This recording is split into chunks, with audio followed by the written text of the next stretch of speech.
പ്രതിരോധിക്കാനും പ്രതിഷേധിക്കാനും നിരവധി വിഷയങ്ങൾ മുന്നിലുണ്ടായിട്ടും സ്വന്തം നിലപാടുകൾ പോലും വിശദീകരിക്കേണ്ട അവസ്ഥയിലാണ് ഇടതുപക്ഷം. സർക്കാരിനെതിരെ ജനകീയ പ്രക്ഷോഭങ്ങൾ ഉയർത്താൻ കഴിയാതെ പോയ ആ 100 ദിവസങ്ങൾ.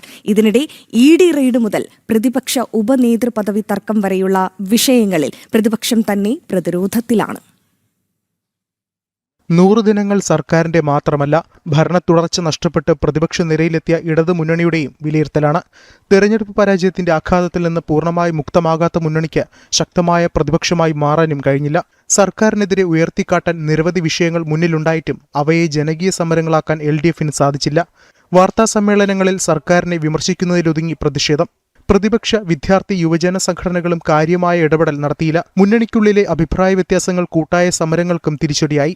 നിയമസഭയിലും അടിയന്തര പ്രമേയം ഉൾപ്പെടെയുള്ള വിഷയങ്ങളിൽ പ്രതിപക്ഷം പലപ്പോഴും പ്രതിരോധത്തിലായി. ഇതിനിടെ CMR എക്സാലോജി കേസിലെ ED പരിശോധനയും പ്രതിപക്ഷ ഉപനേതൃസ്ഥാനത്തെ തർക്കവും മുന്നണിക്ക് തലവേദനയായി. വല്യേട്ടൻ കളിക്കേണ്ട എന്ന CPIയുടെ വിമർശനം വരെ പരസ്യമായി. ചുരുക്കത്തിൽ സർക്കാരിനെ പ്രതിരോധത്തിലാക്കേണ്ട 100 ദിനങ്ങളിൽ പലപ്പോഴും സ്വയം പ്രതിരോധത്തിലായ പ്രതിപക്ഷത്തെയാണ് കേരളം കണ്ടത്. ജനം, തിരുവനന്തപുരം.